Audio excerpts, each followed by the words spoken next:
मौलाना मुजीबुर रहमान जा बयान बुधण जे लाइ मौलाना साहब जो यूट्यूब चैनल जरूर सब्सक्राइब कंदा।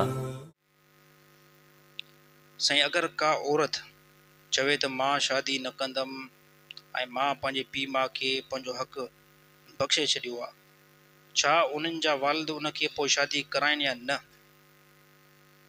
के काफ़ी साईं हिकिड़ो सुवालु उथंदो आहे न, त घणियूं औरतूं चवंदियूं त असां पंहिंजे पीउ माउ खे पंहिंजो हक़ बख़्शे छॾियो आहे, बसि असांखे हाणे शादी न कराइनि। साईं, इहा ग़लति ॻाल्हि आहे, वॾी ग़लति ॻाल्हि आहे। भले धीउ जेकॾहिं बख़्श बि करे थी न, त बि उनखे शादी कराइणी पवंदी, त बि उनखे शादी, भले उहो चवे न मां पंहिंजो हक़ माफ़ु कयो आहे, तुंहिंजे हक़ माफ़ु करण सां हक़ माफ़ु न थींदो।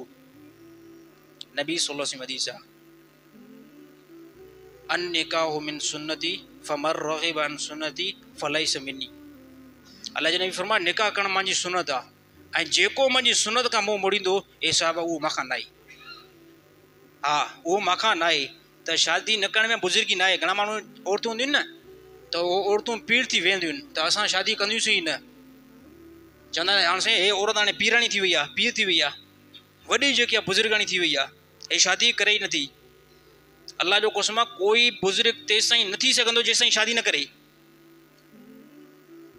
कोई मर्द या औरत उनजो ईमानी जेको आहे कामिल अञा ताईं न आहे, हो कामिल अञा मोमिन आहे ई न जेसिताईं निकाह न करे। निकाह कंदो त हिन खां तमामु घणा गुनाह जेको परे थी वेंदा, तमामु घणा गुनाह। जेकॾहिं अगरि निकाह न हूंदो पोइ छा रोज़ मर्द औरतुनि खे ॾिसंदो न, या औरतूं त मर्दनि खे ॾिसंदियूं न?